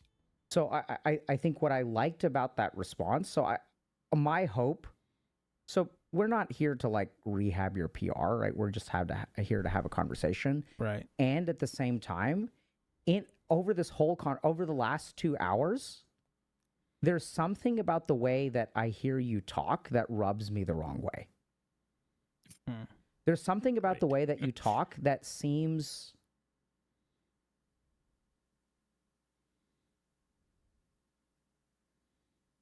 dismissive. So I'll tell you where that. No, I agree with that. Right. So it's like, I made a mistake. We all made mistakes. Okay. Right. So there's something about your sentence construction. It's like, oh yeah, Thor, I'm sorry I cheated on you, bro. I really do love you. You know, we both have flaws in this marriage. I think the funny thing here is that Dr. K is known to be very caring, very nice, and not confrontational at all when it comes to streams like this. But in this case, seeing that he's an experienced psychologist, he knew when to become confrontational. Yeah. He knew when to call out PirateSoftware on his bullshit. And this is what it was. Bullshit. In just a span of like 20 seconds. Dude, Dr. K knows how to really give it, right? Like he's not really giving an inch to PirateSoftware. But I mean, he's a psychologist, right? That's what he's supposed to do. He's supposed to like give him a reality check. I don't know. I just really like Dr. K.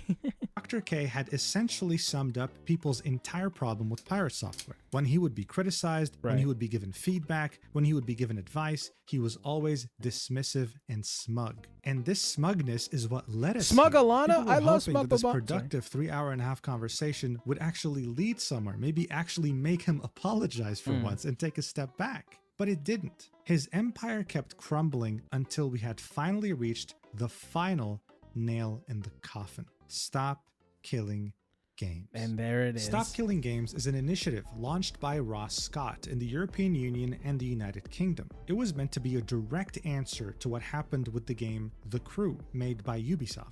At the end of December 2023, Ubisoft all of a sudden announced that The Crew would no longer be purchasable and that its servers would be going down on March 31st, oh my 2024. God, bro. You know what game had the same exact fate, and I wish it didn't, man. I really wish they just worked on it. Was Jump Force, man. I didn't even get into the game, bro. I would have played it with my mods. Me and my mods are big into fighting games, bro. I would have loved if that game had an offline feature or something, dude. It really sucks. Like, I don't even think, I don't believe it's on Steam anymore. Last time I checked, it wasn't on there. Let me see. Jump Force.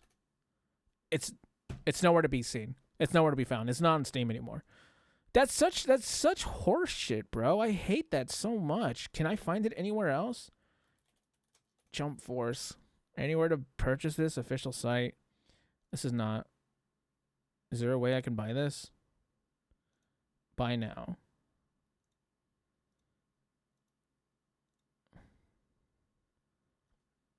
$404, something went wrong. I just, like, come on, man. This was such a game. This is a game that I would have loved. Oh, I have to buy a physical copy of it. Yeah, right. Whatever, man. It's just, I hate that, bro. I would have loved to have played that game. Playing against as your favorite anime characters, even if the game isn't that good. I just don't understand why they closed it, bro. Seeing that this was a live service game, this meant that after March, you'd never be able to play this game ever again. Yeah. The salt in the wound, though, was that barely a couple weeks after the servers went offline, Ubisoft revoked. Bro, Guilty. I'm so sorry. I'm like, oh god, this is so annoying that it's actually, like, I want to rant about this because it's just so dumb. Like, bro, Guilty Gear. What is it? Guilty Gear XX? Is that what it is? Dude, that game, I think that game came out in the 2000s or something, and that game still has, like, online functionality in, on Steam. Bro, that game didn't come out on Steam. Oh, my God, bro. I'm so mad about that. What is it? Is it, here, XX Accent. When did this come out? Let's go to the store page. This game came out in 2015. I feel like that's not even the original time it came out. It might be. But, oh my god, man, that's so lame. Guilty Gear XX came out in 2015, but yet that's still running. And then Jump Force wasn't even out for that long. This game came out for, like, how long? Probably taking out the Crew. I don't even know how long this was out, but it's like, that's so dumb, bro. I hate that so much. The Crew from people who had bought it digitally, attaching a message saying, you no longer have access to this game. Why not check the store to pursue your adventures? Why not check my nuts? This was an outrage. How about that? It essentially meant that Did you ever never check my owned nuts? your games to begin They're with. for you to Ubisoft check. can just take them away. This also more recently happened with Concord. It barely came out for a week, and then the servers were offline. If you bought the disc copy, you were played like an at least the bad games also, and it also happens to them. That makes me feel a little bit better. I'd rather have that happen to you. Screw you. Idiot. The Stop Killing Games initiative argued that it wasn't really legal. It was very weird for live service games to just shut down like that without giving players an alternative, with Ross Scott on his YouTube channel saying that games as a service is fraud. One thing to note is that this initiative wasn't forcing publishers or developers to keep game servers online forever. What it simply wanted was to have a way to access these games after the servers went offline, by allowing players to host their own servers, for example. Arguing that if taking games down like this would become the norm, then way too many games would become lost media, because that's what the crew and Concord are right now. They're essentially lost media. To be fair, Concord shouldn't come back. European Citizens Initiative, in which European citizens could sign it, and if it would reach 1 million signatures, then it would be talked about in the European Parliament. It would initially get a couple 100,000 signatures until a certain person would speak out against it in the most aggressive way possible. Of course, we're talking about our good old friend, PirateSoftware. He felt so passionate about this topic that he made 2 videos about it, very shortly after it launched in the summer of 2024. Now look, we're not going to watch the whole video, I just want to show you the first 10 seconds. Let's do this. Hi. My name is Jason Thor Hall, also known as PirateSoftware Online. I've been in the gaming industry for about 20 years. I used to work at Blizzard Entertainment, then Amazon Game Studios, and now I own my own studio, PirateSoftware, by the same name. It's an indie studio, and I've been... There's just something about this guy, man. I don't know. I can't explain it. Huh, that's so weird. Why does this setting sound better here than with the call with Dr. Cares? Anyway, he worked at Blizzard Entertainment for around 7 years, guys. And he vehemently opposed every single thing this initiative stood for, arguing that it would kill live service games and kill gaming in general, completely misunderstanding what this initiative was even about, and using his massive influence, which was still present at the time, to kill it instantly. I want to be clear here. In this video, he tries his best to appear level-headed, professional even, echoing the genius that you first saw in his YouTube shorts at the end of 2023. But on his stream, oh my god, this guy was a mess. These are the very nice things he had to say about this initiative. Wow. Watch. Shit, now this is actually really dumb. It's used car salesman garbage. This is shit. It's shit. Not only do I not want to back this, I'm going to actively tell people not to. That is awful. That is a horrible goddamn direction. That's awful, dude. No. Eat my entire ass. Why does his voice settings have like 3 different settings? I don't know why. Why is the quality of his mic different every time and he has the same mic? That's so weird. The level of stupid that I just had to receive was like sitting on Twitter for 12 hours. No, yeah, according to him, this is the worst thing that's ever been made by humanity. Like, this is like, oh my god, you'd think that this is actually going to end gaming as we know it. But it's not. It's seeking to do the opposite. Shit sucks. I don't know, man. That's a really stupid ass move. That's an incredibly stupid ass move. I think this is ass. This is complete garbage. All of this can eat shit then. I dropped the mask entirely. In his very professionally level-headed video, he says this. It's incredibly important to me that we keep making games and that the next generation has the tools to do so that our medium doesn't die out. But that's exactly what Stop Killing Games wants to do. The whole point of this initiative is for this medium to not die by allowing so many games to become lost media. And yet, this is what PirateSoftware was saying about this whole thing. I think live service games getting sunsetted is fine. I've always thought that. And that's okay. There's nothing wrong with that. At this point, just no comment. When he would start receiving quite a bit of back- I will say this. When we're talking about, oh god, man, so we had something like this recently happen in the gacha community. It's called Tribe 9. If you guys have heard of the game Danganronpa, that anime, it's by the same developers. This game has been out. I think this game was out for a single month or 2 before it got EOS'd.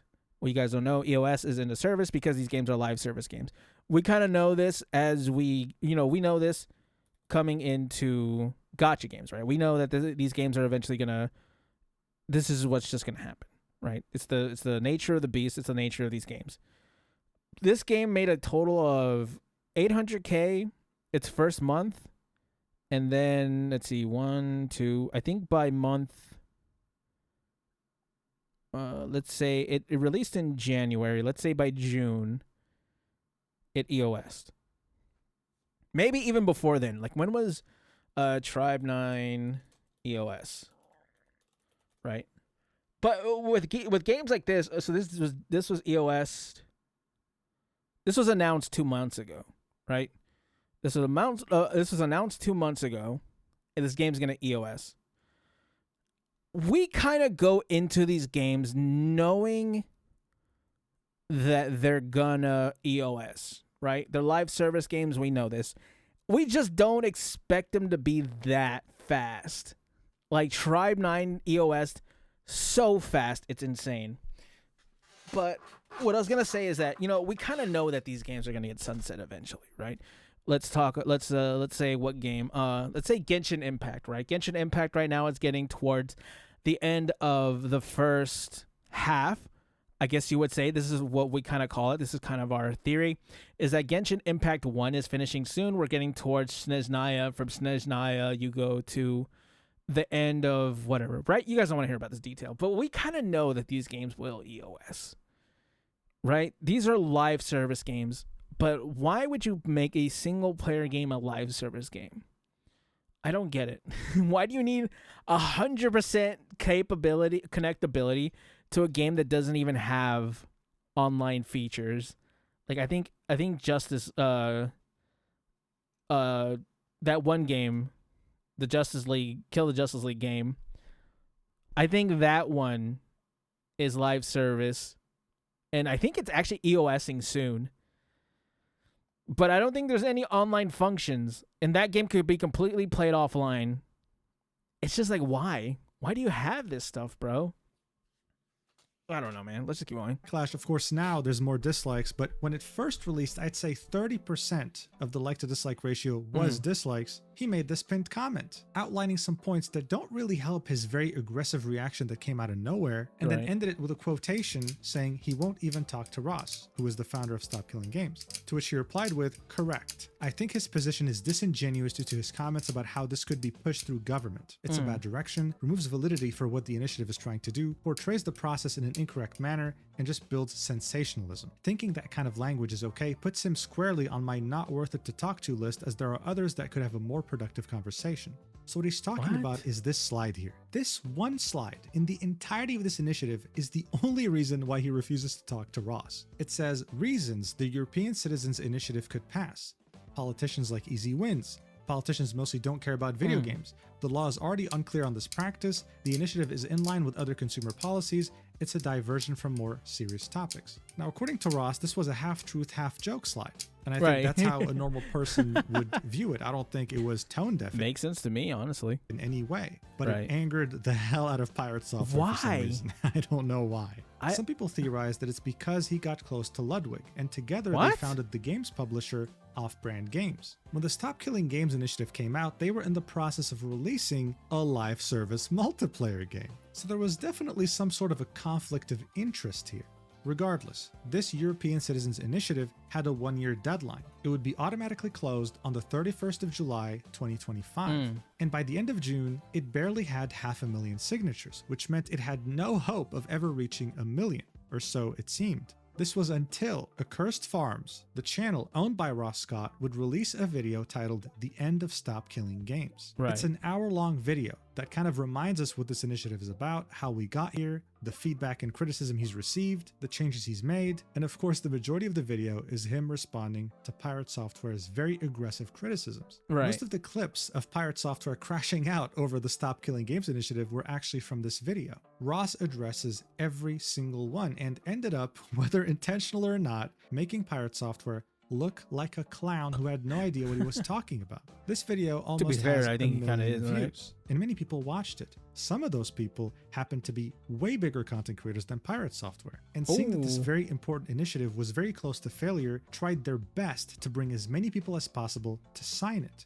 For example, Moist Critical talked about it in his videos at over 3.5 million views. Hell, even damn. Remember, chat, there's always a bigger fish. And they might not always agree with you. Except for Saba. There is a one above all. It's Saba. Jacksepticeye For talked English about it on his VTubers, second at least. channel, and the video's sitting at over 1 million views. People understood that this initiative wasn't just a good thing for video games, it was integral to ensure its survival for the future. Hell, even Minecraft creator Notch had something to say about it, tweeting, "Hey guys, just got back to gaming after a brief break. Wait, why is there a Nepo baby doubling down over there?" Adding, "If buying a game is not a purchase, then pirating them is not theft." Bro. Let me hear that one more time. Let me hear that a second time. Adding, "If buying a game is not a purchase, then pirating them is not theft." Brother, that's a bar. That's a hard bar right there, dude. I love that right there. Dude, that's nuts. I love hearing that. It's just like, it makes sense, doesn't it? If you're not buying the game, if there's no way to buy it, why not? I'm not saying you should. I'm not encouraging it. I'm just saying I'm looking that way. Whatever happens behind my back while I look away, that's for, you know what? I don't know what's happening. Wow, man, look at that over there. I sure love looking in that direction and not looking at what people are doing. Woo!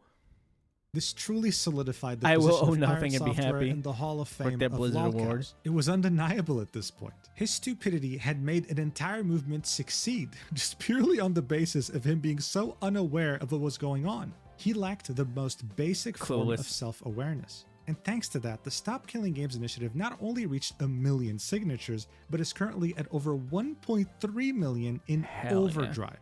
About Unfortunately, to reach I can't 1.4 because million I'm any time now, American. with the UK petition reaching double the signatures required.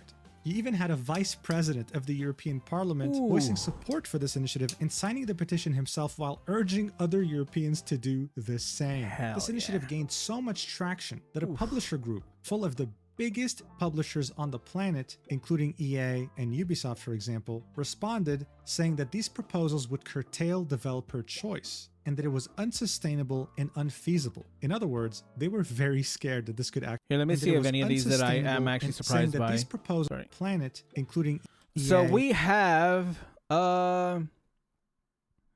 Activision Blizzard, Bandai Namco, EA, I don't know who that is. Epic, I don't know who that is. Level Infinite, I think I've heard of them. Microsoft, Netflix, of course. Niantic, that's the people who made one of the Poker Man games. Nintendo, of course. Riot, dude.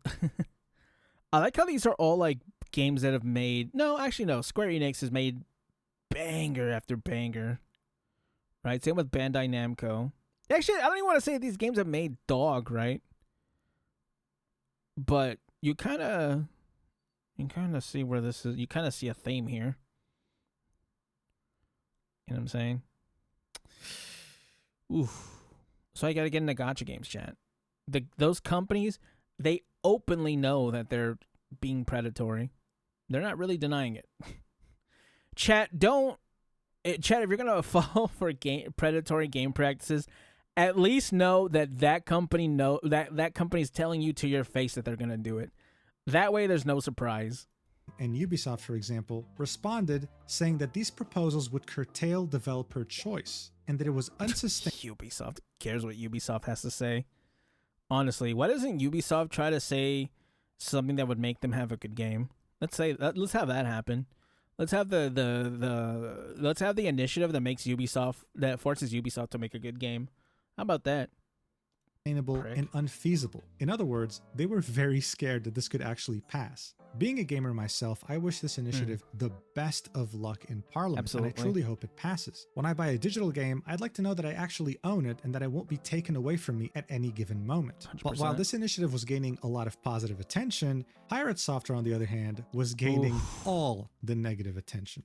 He's currently bleeding over 10,000 subscribers daily on his YouTube channel and has currently lost a massive chunk of his viewership on Twitch. I mean, look at I these wish numbers. I could lose He used to peak 10,000 daily 15,000 and then still have viewers a and is bunch of now down subs. to That'd be kinda nice. 5,000. That's 1/3 of where he used to be 7 months ago. And that's without mentioning all the followers he's been losing. I mean, look at this, minus 50,000 just in July. Additionally, this renewed scrutiny has prompted many YouTubers like Coding Jesus and Flop News Network to analyze the code that he writes on stream, concluding that a child, a literal toddler, can probably do a better job. Seriously, this is the gift that keeps on giving. Because, so funny. of course, instead of just apologizing, taking a step back, taking the L for once, admitting you made a mistake, maybe maybe taking some advice that Dr. K gave you, he would triple down or quadruple down. I guess I can't even keep track at this point. I don't do numbers. Post saying the most interesting narrative is that my video somehow killed the initiative. This graph shows that the initiative already had a downward trend in interest when my videos dropped. My videos do not seem to have had any impact on the movement at all. Making me the villain did though. Best of luck with your next steps. So at this point, I can't help but be impressed how much he's willing to die on hills that don't matter. People aren't even tracking cumulative signatures and daily signatures. They just understood that this initiative is worth fighting for. It's very important for the longevity of 100%. Games as a medium. Absolutely, and that you, with your massive platform, not only criticized it very aggressively, thinking that this was going to be an easy win that made you out to be a genius, but urged all your audience, all your strong community. So silly, bro. I don't know why he would do this. You to sign it initially. That's how you even found out about the initiative. He would then later tweet this, saying, I am no longer working at off-brand games. People were attacking all of the games we were publishing and trying to mass review bomb them. You can dislike the things I say, but this kind of behavior is unhinged. Learned a lot there, accomplished a lot, hope they succeed regardless. Love those. I was wondering what off-brand games is. I didn't know about it until this video. When he got released, I was like, huh, that's kind of weird. Doesn't he own his own game company? But this is something else. Dudes and loved working with them. Hope they keep cooking. Ludwig would reply to this, saying, stop killing games is a good initiative, but a few bad actors review bombed / harassed developers of the games we support at off-brand games. Appreciate Thor stepping down for the betterment of the devs and their games, to which he would get community noted. The note said, Rivals of Either 2 has not been review bombed. Verifying this is as easy as opening the Steam page and looking at the graph of reviews. And if we go to the game, scroll down, and look at the graph that shows review trends, we can very clearly see that there's no review bombing going on. If anything, there's wait, isn't it like overwhelmingly positive? Is that what I just saw? If you go to the game, also, I think I've heard of this game. Isn't this game like super popular? It's mostly positive. What do you mean review bombed? Where?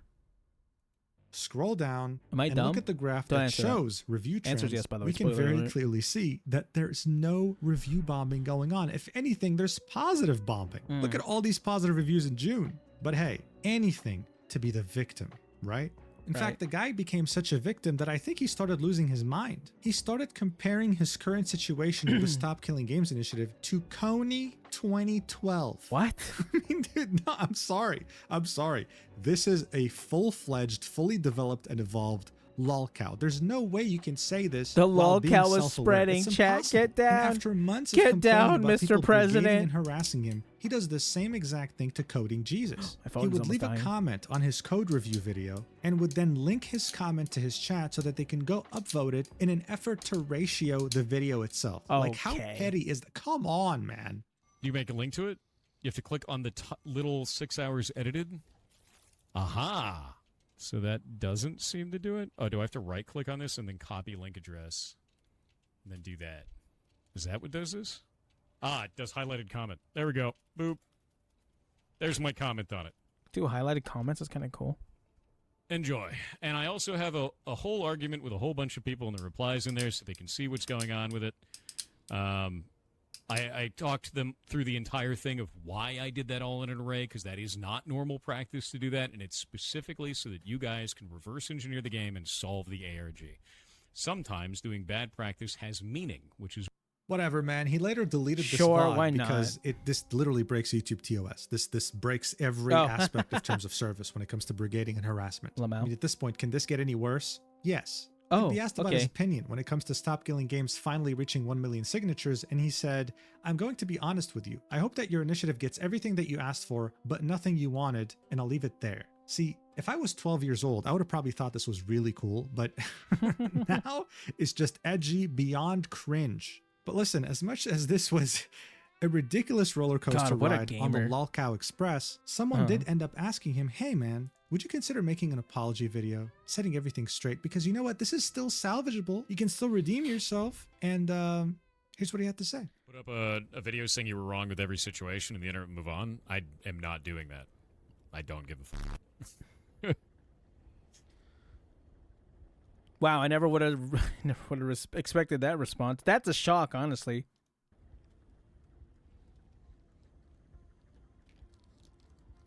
Yeah, simply bend the knee and lie about how you feel, and everyone will stop bullying you. That's a great idea, dude. Yeah, no.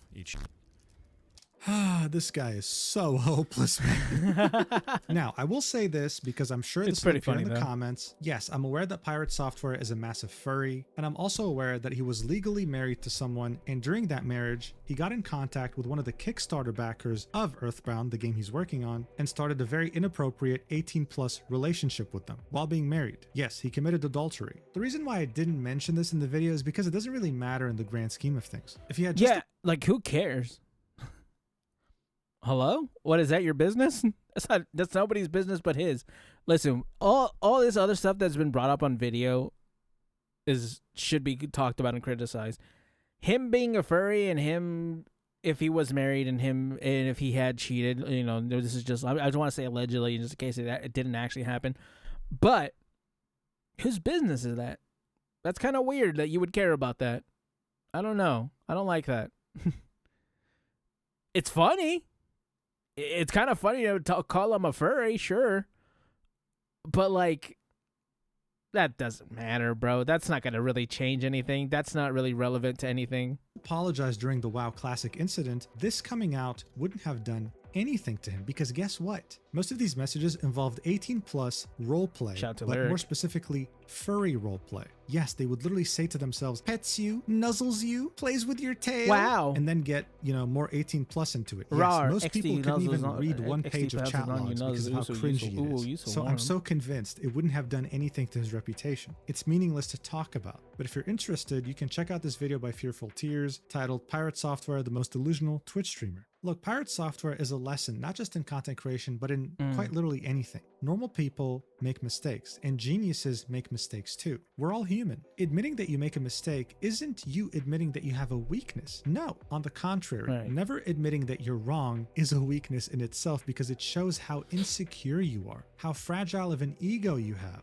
And it'll only make people want to avoid you. I mean, what's the point? PirateSoftware is the stupid person's definition of a genius, and he managed to ride that wave for a little while. But now the party's over, and he only has himself to blame. He'll still be a content creator, he'll still have a sizable audience, but he'll never be able to touch the sky like he did at the end of 2023. And they're never coming back unless he finally humbles his dumbass. Anyway, thank you so much for watching the entire video up until the end. I really appreciate it, and I'll see you in the next video fairly soon. All right, what's this? I love you so much. Mwah. I worked at Blizzard Entertainment for 7 years. That was the first, second. That was so long. Chat. I can't wait for the next video. I think the next video he's doing is on Uma Musume. That might not be on this channel. That might be on my main channel because that's a gacha game. Chat. I hope you guys sat through me with this video. Oh man. Woo, has a long video. Chat. Let this be a lesson to you. Don't let your ego get out of control. I think that's the lesson we need to take away from all of this. Anyways, chat, comment, like, subscribe, and I'll catch you gamers in the next one. Bye.